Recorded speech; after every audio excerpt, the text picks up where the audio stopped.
I am so excited to be in conversation with you, Mari Llewellyn. Do I pronounce your hmm name correctly? Yeah, you said it perfectly. Okay, great. Thank you. And it's so funny, how I got to know about you, the many corners from America, Switzerland, you know, and now here we are connected. Yeah, Um, I know. I know. yeah, Alexandra let me know all about you, so yeah, love that. very funny. So I'm really excited because, as you know, in Shift Happens, my podcast, I'm talking about pivotal moments in life. And originally I started, I'm producing now for my second season. And originally I started, and I wanted to focus on women in midlife and beyond. And then I heard about your story and I thought, one doesn't need to be on this planet a certain amount of time or years or decades to able to, talk about a pivotal moment and a turning point and to live through it. And you, of course, will be sharing um, what you've struggled with and how you turned it around. But before we get started, I wanted to ask you a few warm-up questions. What is Mhm. your idea of perfect happiness? Oh, such a good question. I think it's sort of ever evolving, like what I thought was pure happiness when I was 21 years old is nothing near what I think it is now. But for where I'm at in this moment, pure happiness for me is, I think, a lot of outside time, being outside, connection with nature, feeling really connected with the people around me, and also practicing a lot of gratitude for the people I have around me.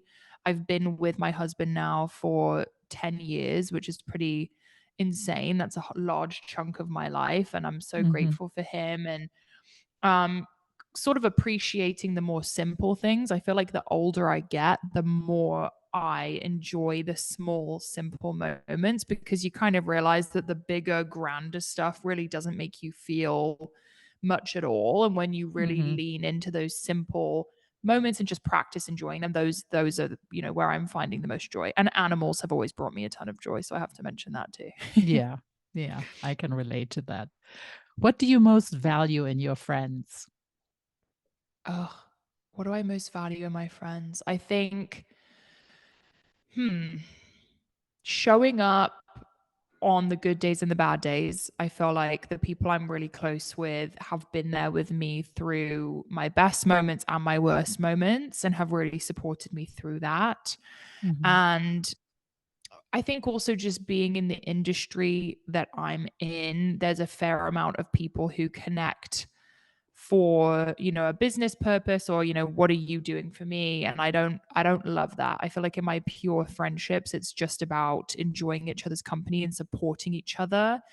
And it's not about favors or, helping each other business wise. It's about like who we are at the core. Hmm. Um, what is your most treasured possession? Oh my gosh. An item, or can it be alive? Whatever comes to mind spontaneously, I guess. I mean, spontaneously, I think of my dogs. Lulu and Arnold are my prized possessions for sure. What is your greatest fear? Oh, my greatest fear. Another one that has evolved for me over time. I think I've always struggled with a fear of being alone. And I think during college, like that became me surrounding myself with people at all times. And I've really been trying to get better at being alone and enjoy it more, which I have, as I've evolved. But I do think I have sort of a deep rooted fear of being alone and like not being connected with people. So I would say that. I guess you're not alone with that, I'm sure. Yeah, yeah, exactly. No pun Um, intended. no. What would you like to come back as? Oh, like in a different life? Hmm. Hmm. Probably a horse. Okay. Yeah, I feel yeah, as long as I was having a good life as a horse. Yeah, true. Well, thank you. And now we know you a little bit better. We I would really love to hear your side of the story. I mean, now you are so successful. You're a multiple entrepreneur. You're a super successful podcaster. You your Bloom business, which you will tell us about, is not only Mm, blooming but booming.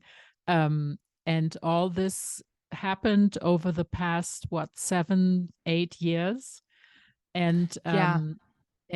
yeah. So how and where did it start, and this pivotal moment that you will share with us?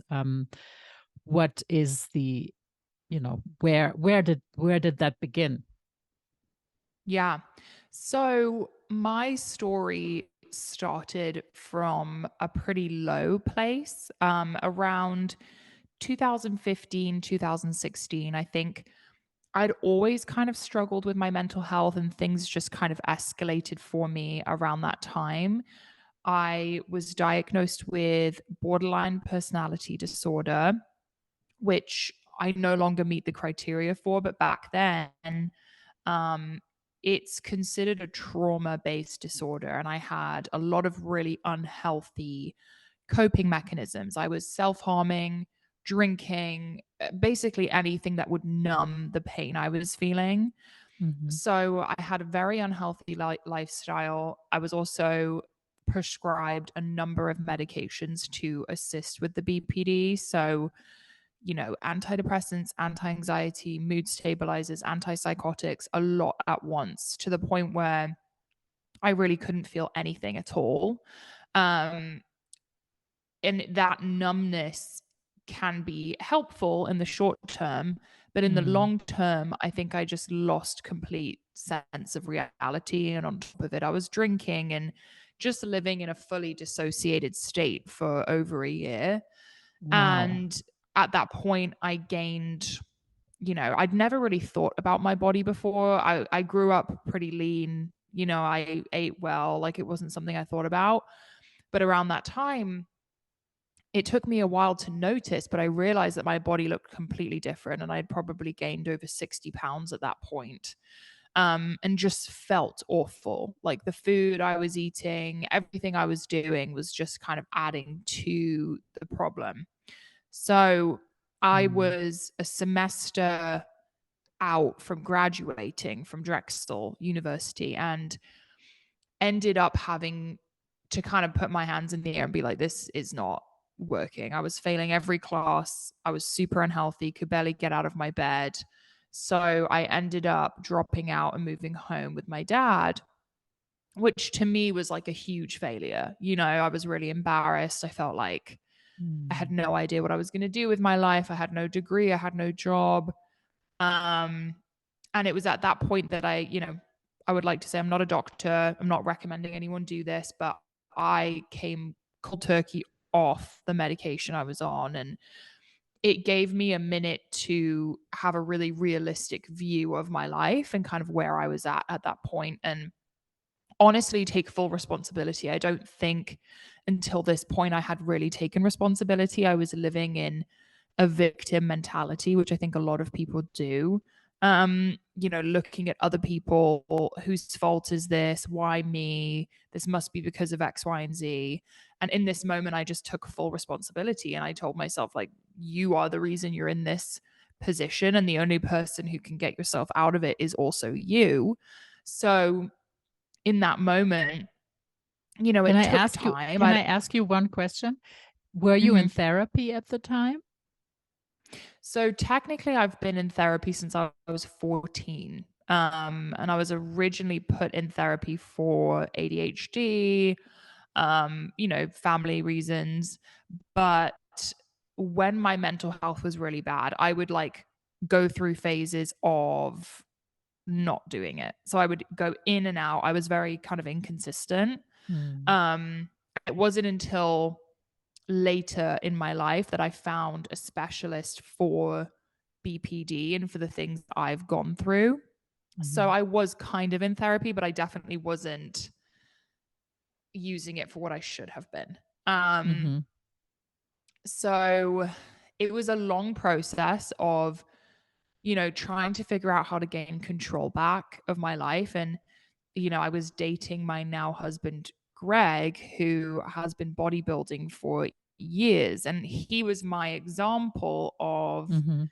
hard work and discipline. He was at the gym twice a day, cooking every meal, which in college was, pretty rare. And to me, that was the epitome of hard work. And I felt like, the weight loss was a part of it, but more so, it was like if I can have the self discipline to stick on a routine and hit a goal, like maybe I will become someone that I can be proud of. So, health and fitness was the step that I took to just gain control back of my life. And Mhm. little did I know that it would snowball and become like a giant passion of mine and really build my Mhm. identity and Mhm. ultimately my career. So that was the moment that the shift happened for me. Mhm. I was just thinking, I mean, 2015, 2016 was also not a time when mental health was discussed in the way that it's being discussed now, much more Yeah. open. And I mean, it's still not enough and still stigmatized and everything. But Mm. um, but I can imagine that back then it was even one must have felt even more lost. Yeah. Yeah, and I have some of girlfriends that I would be hanging out with back then, and we even discuss now how all of us were struggling, but we never talked about it with each other because you Hmm. never wanted Hmm. to say it out loud. It was very much an internal battle for me. And it Hmm. was really not until I got on social media in 2017, November, that I began sharing publicly about my mental health struggles. And now that's kind of become the thing that I'm known for, is like I share a lot Hmm. um Hmm. of my ups and downs. And yeah, back then it was definitely not the norm. And what was the moment when you said, "Okay, I'm going to share this journey. I'm just going to be open about it. I'm going to be out there on social media, and I'm just going to put it out." So it was November 2017. I'd lost about 90 pounds at this point, and the only people who were really aware of that were my husband Greg, who had been helping me along the way. He Mm-hmm. taught me how to weightlift. My dad and Alexandra, who I was Mm-hmm. living with, and they Mm-hmm. fully watched my whole transformation. And I hadn't shared it publicly at that point because I would think I was nervous, And at the time I had 900 followers. I didn't know anything about social media, but I had this before and after photo that I was really proud of, showing, how much Mm-hmm. weight I'd lost, muscle I'd gained. Um, in reality, my life, or, my who I was as a person had also completely changed. Um, but Greg encouraged me to put it online. Mm-hmm. And when I ultimately did post it, it blew up far more than I anticipated. It was getting reposted on much bigger platforms. People were reaching out to me. It just made a Mm-hmm. big impact, which I did not anticipate. And that was the moment that my platform began to grow. And I Mm-hmm. began realizing that this could become a career. Fabulous. I host salons for women. I've been doing this for a number of years in New York mainly, and since 2 years I've been doing it also in Berlin and Zurich. And the last topic I discussed in at the salons in all three cities was serendipity, and and now that you talk about your story and how life evolved and how this one change it's almost like a domino effect, right? Or the snowball, as you said. Yeah. And we talked about that as well, that it's also like there's something that it's almost seems that suddenly then the stars are aligned, yeah, and the own Mm-hmm. energy changes, and suddenly one Yeah. is open and the good things are not happening. I mean, luck is not falling into our laps. It's hard work, as you say, and you've shown, but it's incredible how energy can also then shift, right? I know, because it really feels like my life's purpose and what I was supposed to be doing in this moment. I'm fully doing it. But if you'd asked me, back in 2016 or 15, I was, this close to making a really bad decision and this close to going down a really bad path. Mhm. I even like tried it out, and it's just interesting how these Mm. small decisions can really change the trajectory of our entire lives. Mhm. Mhm. What's your favorite weightlift exercise? Oh, I mean, I just love weightlifting in general. I really like training shoulders and legs, but in general, I feel like it's transformative for your body, very empowering, and also fantastic as we age. It's really good for your bone health. Mhm. Um, I think there's a crazy statistic that says, one of the highest reasons for death as we age is falling. And if you have enough muscle to protect your bones, it can actually Mhm. prevent death. Anyway, that's a little bit morbid, but I Yeah. really enjoy it and it's very empowering for me. So, honestly, any and all weightlifting. Yeah. So, so you then evolved into your platform, the pursuit of Mhm. wellness. Great name. And that is, like the perfect platform, and of course now super successful.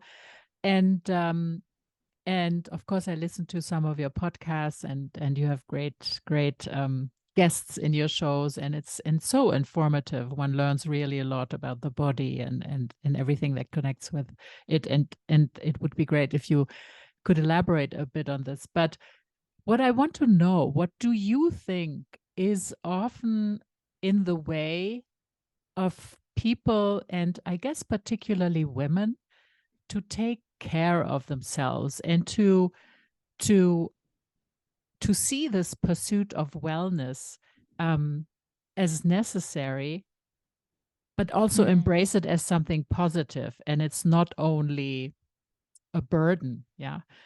I mean, there are so many Yeah. books out there on how to get into a routine and how to develop a rhythm. I have many of them.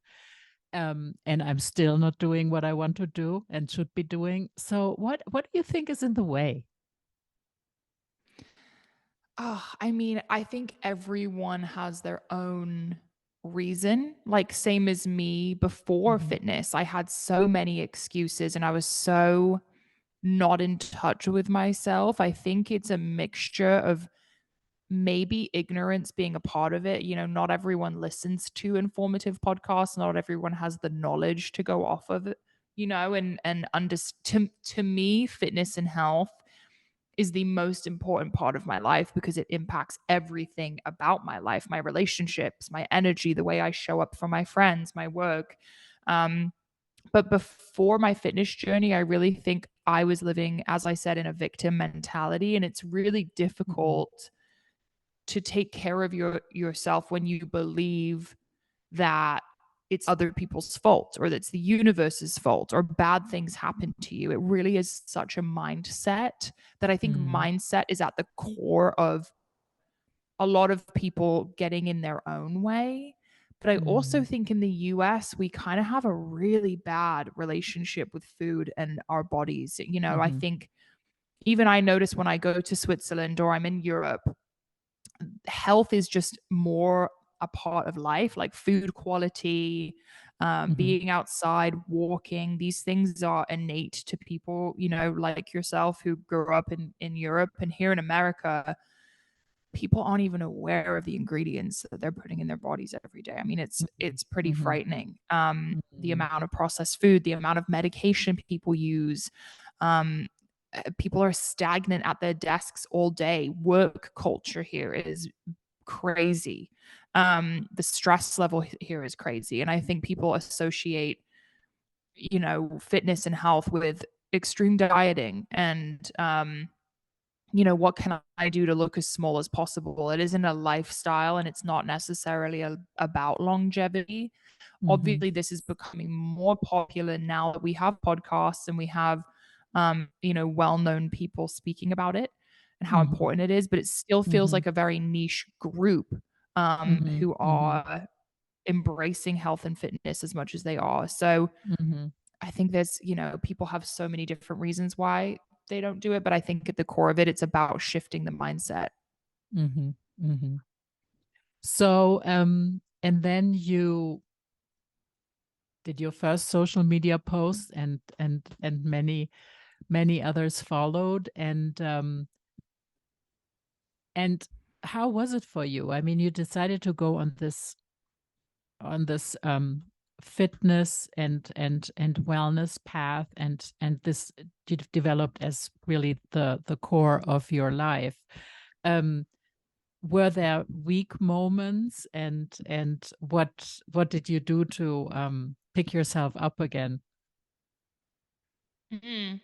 Yeah, I mean, I have weak moments now. I feel like they're inevitable. And I feel like what I like to base it off of is how quick is my bounce back? Like, how Mhm. quickly do I get back on my feet? And I feel like as I developed over the years, like from the beginning of my fitness journey to now, my bounce back rate has gotten better and better and better. I mean, I was still dealing with BPD during my fitness journey, still having self harm episodes, even. So it was just about how quickly can I recover and what are those tools. And now I feel like Mhm. I've become um, so much better at pulling those tools out quickly that my weak moments are not anywhere near weak as they used to be. It's just about practicing and developing habits. And even like with our thoughts, when I have Mhm. negative thoughts creep in or I have insecurities creep in, because that happens to me all the time.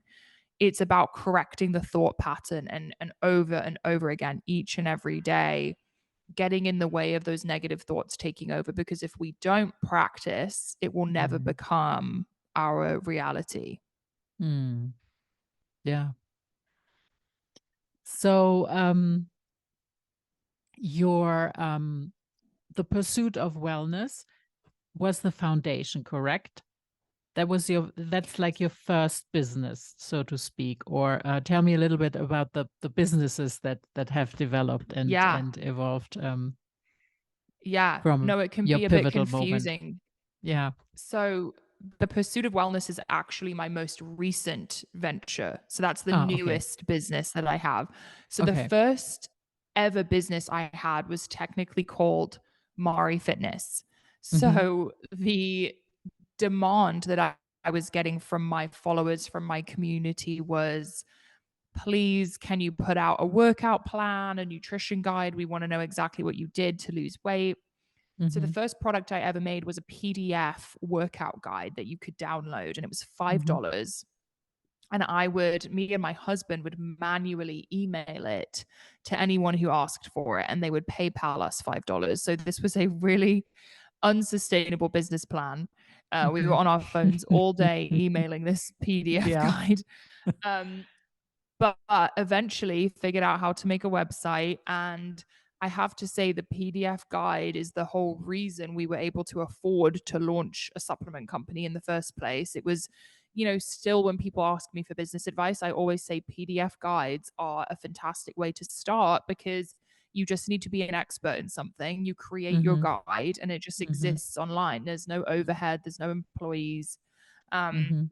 it's a really simple way of making extra money. So Mhm. we invested everything we made from Mari Fitness and put it into sampling for Bloom Nutrition. So we Mhm. were sampling for Bloom all of 2018. And If you ask my dad and Alexandra, they will remember this time well, because there was boxes all over their house and they were like, what the heck are these kids doing? This is crazy. So I was basically running a business out of my dad's house. Mhm. And ultimately, we launched Bloom in January of 2019. Mhm. And Bloom has definitely become, our child, our most successful business. It has bloomed more than we could have ever anticipated. So And just the product, for our listeners, to sorry to interrupt you, to clarify, Bloom is the supplement that you developed. yes. So Bloom is our supplement company. Mhm. The reason we developed Bloom was because I felt like at that time there were not many supplements on the market for women, particularly Mhm. who were new to fitness or just trying to get more into wellness. Everything was very masculine, very intimidating. So I wanted supplements for myself, and I felt like my community needed them too. So Greg and I did everything ourselves from the beginning. I Mhm. was making the labels, he was doing the marketing. I took every photo for the website. It was a very much a passion project, and we partnered with a manufacturer in New York, local to Mhm. us. And Mhm. we were able to go in and try the products. So we developed a pre-workout, which was supposed to be taken for the gym. And that was our first ever product. And it did well right away. It sold out. So we were like, okay, I think we have some momentum here. So we just kept making products. And I was posting about everything to my community, really treating my social media as a diary. Mhm. And then right before COVID, we launched the greens. And the greens were something that I really wanted, because I wanted an all in one supplement with fruits, vegetables, something that was Mhm. great for my gut health, had prebiotics, but didn't taste disgusting, because a lot of the Mhm. ones on the market tasted like grass. Mhm. Mhm. So we were trying sampling greens, and I took them on vacation with me, and I found that they were really helping my bloating, really helping my hangovers. And I was like, oh, I think this product, I think it might do well. Like I felt like I loved it. So we launched right before COVID and sold out. And at this point, Greg and I are 100% self funded. So it's all of our personal money in Bloom, self owned, everything. So we couldn't afford to keep enough greens in stock to supply the demand we had. So we Mhm. kept restocking, selling out, restocking, selling out. And Wow. the hype around the greens was far bigger than we could have anticipated. And now we are pretty much known as a greens company. And now we have over 100 employees. We're in Target, we're in Walmart, launching in Sam's Club, Costco. Just unbelievable.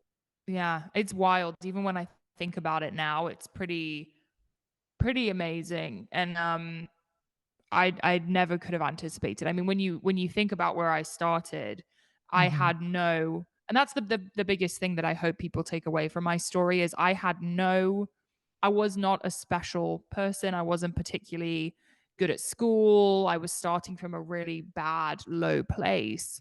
And Mm. just by changing my mindset and figuring Mm. out my full potential, I was able to create a life that I have always dreamed of. Mm. Um, so yeah, Incredible. Really incredible. thank you. So you must be very, very busy all over the place. I saw on your Instagram that you just recently launched Bloom in London, We did, which was in crazy the because I'm UK, from I the mean. UK. Yeah, Mhm. Very full circle fantastic. for me. Yeah, I was just Thank gonna you. say probably very emotional. It was, and we also had a Mm. lot of Swiss people who came to Oh, the meet and greet, which was also really fun.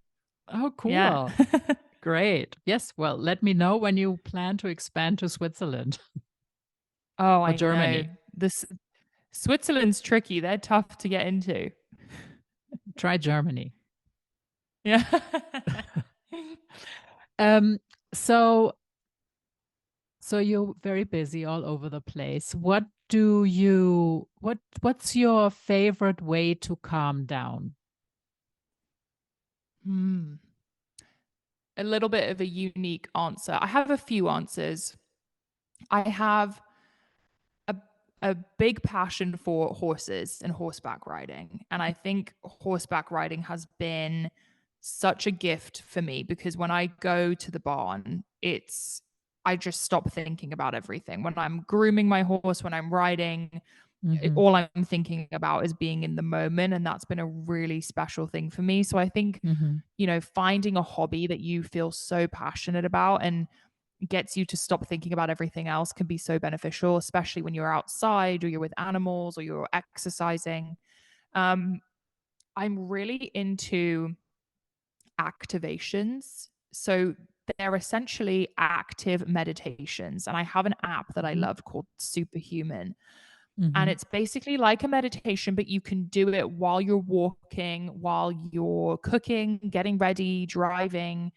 And it's Mhm. like a pep talk for the day or a way of practicing gratitude. And it really puts my mind in a good place. So I really Mhm. love that as well.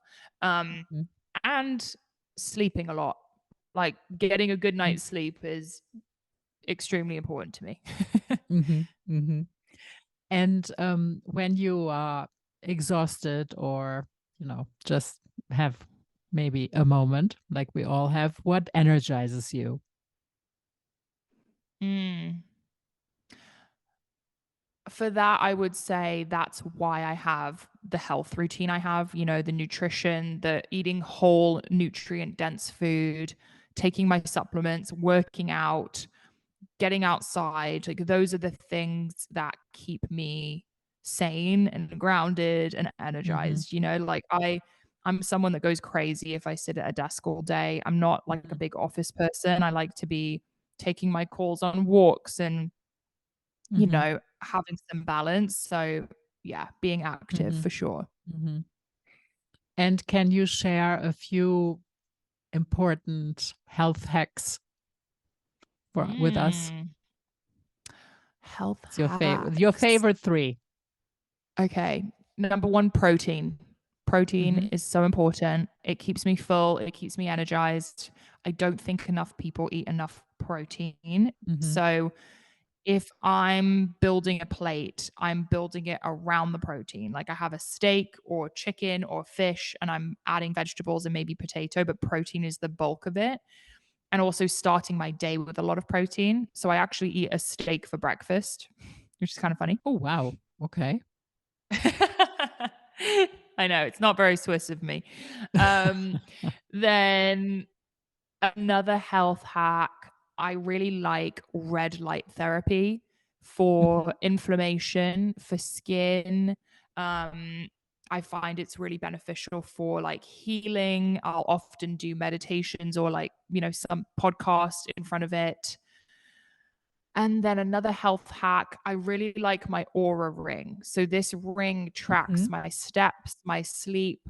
Um, Currently I'm trying to conceive, so it's helping me track my ovulation. Mhm. So I really enjoy this ring. So protein, red light, aura ring. Okay, great.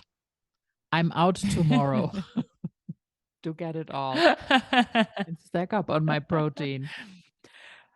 Well, I really thank you for sharing your story um on my Thank podcast. you. I'm still starting out, and I but mean, it's podcasts are not easy. I nope. applaud you for doing it because Oh, it's not easy. thank you. Thank you. No. Yeah, but it's fun. Not only fun, I find it really interesting. I mean, for me, it's been a journey. I mean, the first time to hear my own voice on this, I was really like, oh, Jesus. But anyway, you just gotta, as you said, it's a mindset. You just gotta keep doing it. And I just Yeah. think it's so important for women to share their stories. Mhm. Because we need to practice. It's something that used to be, thousands of years ago for women so natural to be together and openly share their stories and stick to each other and stand up for each other. And I think it has gotten a bit forgotten, over Yeah. the modernization, industrialization, the modern Western way of living. So that's why I think it's important to have a platform where we can share this. And this was Agreed. very inspiring. I thank you for your time, Mari. Thank you.